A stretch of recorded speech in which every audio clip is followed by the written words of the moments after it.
बिस्मिल्लाहिर्रहमानिर्रहीम। अस्सलामु अलैकुम स्टूडेंट्स, मैं हूं मुज़फ़्फ़र अली वारिस और साइंस मैथ्स क्लास 10 एक्सरसाइज है 3.7 और इसका लेक्चर 21।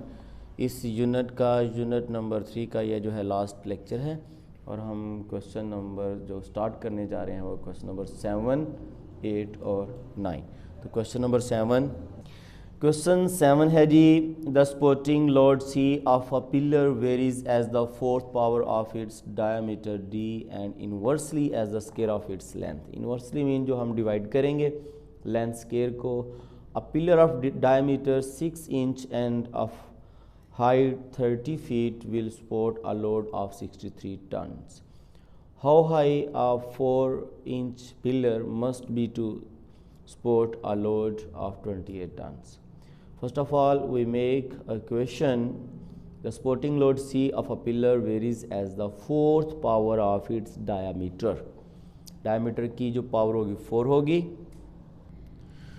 तो इसका हम सोल्यूशन स्टार्ट करते हैं। कहते हैं जी जो डायामीटर है C जो है फर्स्टली क्या है, डायामीटर की पावर 4 एंड C जो है ये इन्वर्सली है 1/स्क्वायर ऑफ इट्स लेंथ यानी कि L स्क्वायर। जब हम दोनों को कंबाइन करेंगे तो student C is equal to proportional not equal D4/L square. After that equal then K will be here D⁴/L square. ये हमारी फाइनली इक्वेशन है। Now by putting the given values further, तो कहता है जी कि जो डायमीटर है वो 6 इंच है और उसके बाद जनाब इसकी जो हाइट है वो है 30 फीट। इसके बाद जो इसकी हाइट है 30 फीट, इट मीन्स कि इसकी लेंथ है 30 फीट और इसका जो लोड है C, लोड को वो C बोल रहा है 63 टन्स। तो जो C की वैल्यू है वो है 63 tons. Clear. Now by putting these values in equation 1 we will get the value of K। C की जगह हम रखेंगे जी 63, K हमने फाइंड करना है। डायामीटर 6 पावर 4 लेंथ 30 और स्क्वायर 63 मल्टीप्लाई, ये 30 मल्टीप्लाई होगा 63 से और 32 टाइम्स मल्टीप्लाई होगा चूँकि स्क्वायर है और 6 की पावर कितनी है जी 4, तो ये नीचे आके डिवाइड होगा 6 × 6 × 6, तो ये हमारे पास K की वैल्यू आएगी। हम 63 को मल्टीप्लाई करेंगे 30/30 कैलकुलेटर से तो 56700 और 6 को हम 4 टाइम्स मल्टीप्लाई करेंगे तो 1296 इज इक्वल टू K। तो डिवाइड करेंगे, डिवाइड करने से हमारे पास आंसर आ जाएगा जी K का 43.75। ये हमारे पास K की वैल्यू है। मज़ीद आगे वो क्वेश्चन में कहता है कि जो लोड है C वो 28 टन है टन्स और जो इसका डायामीटर है वो है 4 इंच। क्लियर। तो आपने लेंथ फाइंड करनी है, लेंथ हम फाइंड करेंगे। तो फार्मूला हम वही यूज़ करेंगे जो हमने इक्वेशन बनाई है, C is equal to K D4/L square. अब C की वैल्यू है जी 28, K की वैल्यू है हमारे पास 43.75 और डायमीटर हमारे पास है 4, इसकी पावर 4 और यहाँ है जी L स्क्वायर।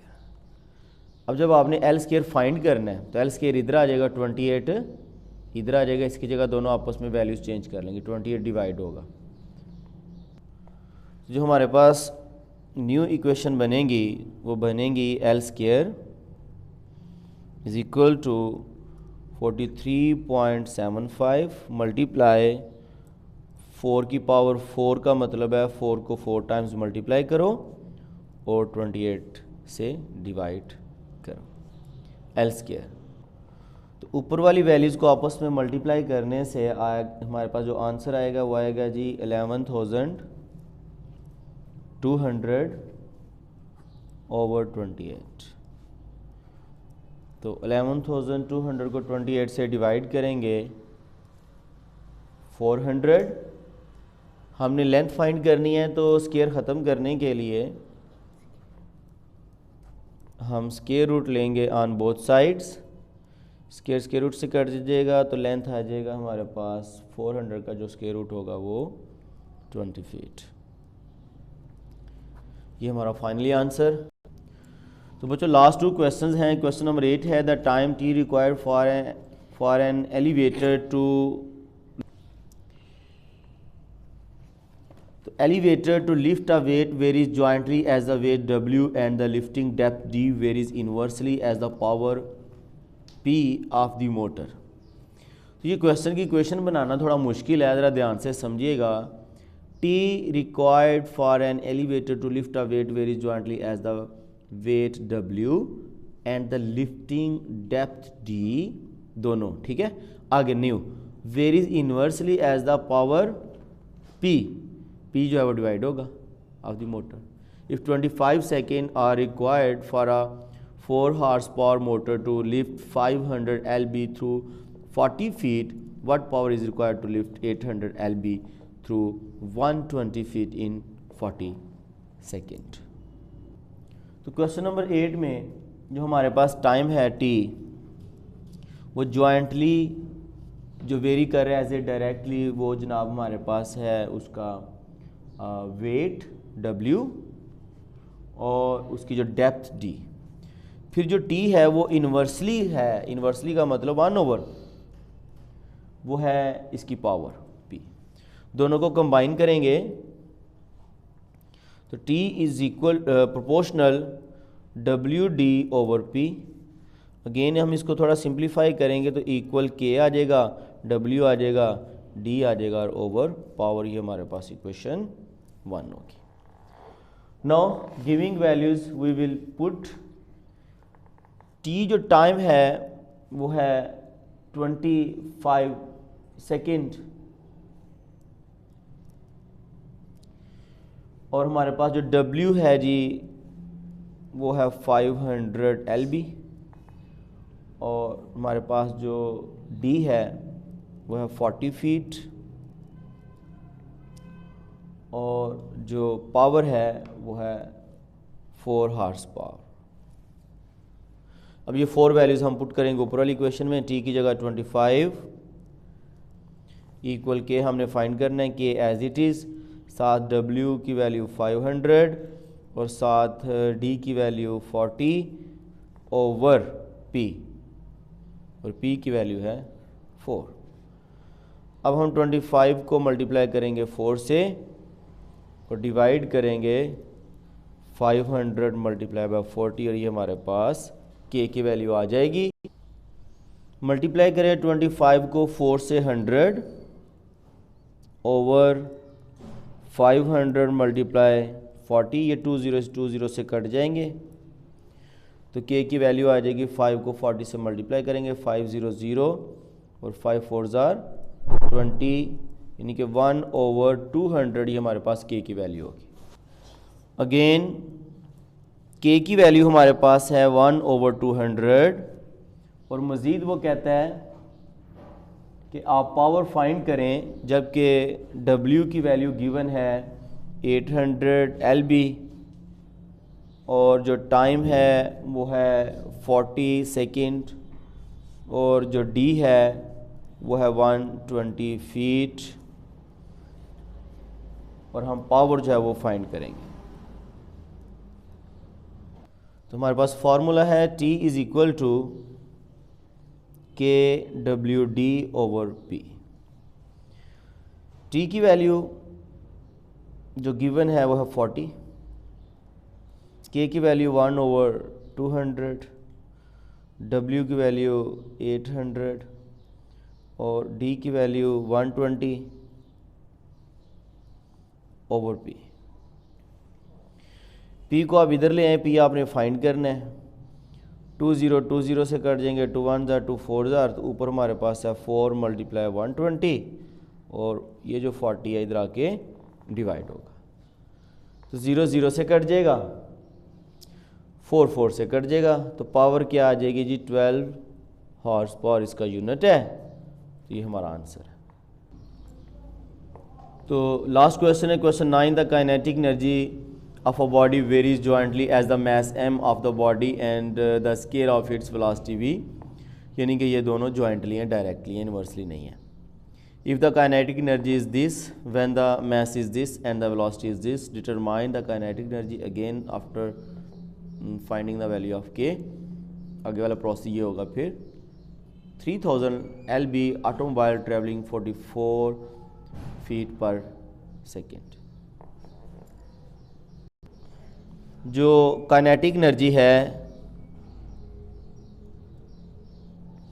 वो as a jointly directly varies करता है मैस के और वेलोसिटी के स्केयर के।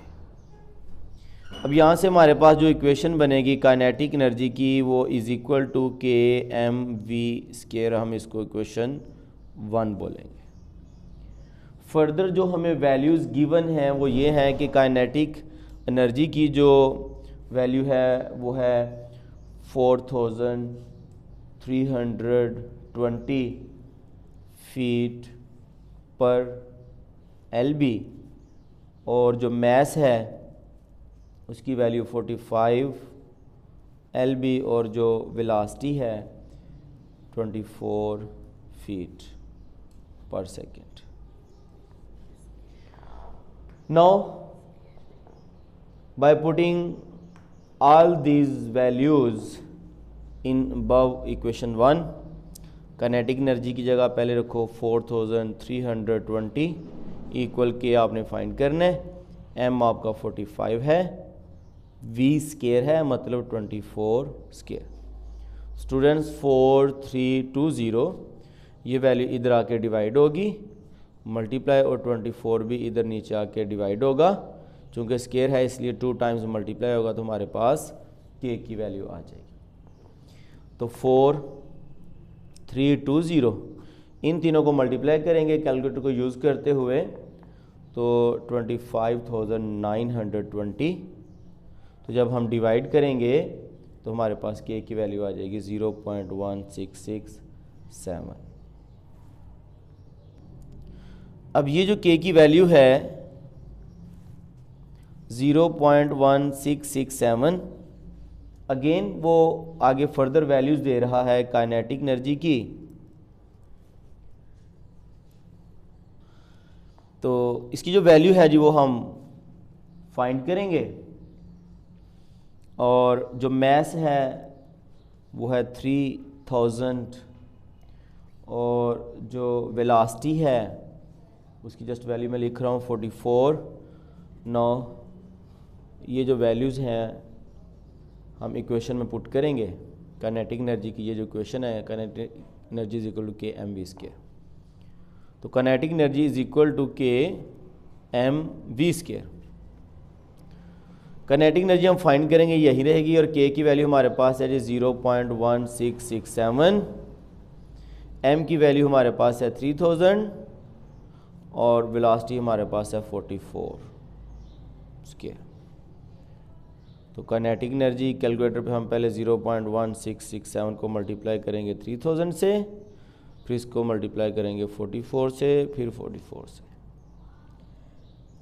तो काइनेटिक एनर्जी हमारे पास आ जाएगी 9680। ठीक है, तो ये हमारा जो है ये आंसर होगा जो हमने फाइंड करना था। इसके साथ हमारा ये यूनिट नंबर 3 कंप्लीट हुआ। इंशाल्लाह नेक्स्ट हमारा जो यूनिट होगा वो 1 और 2।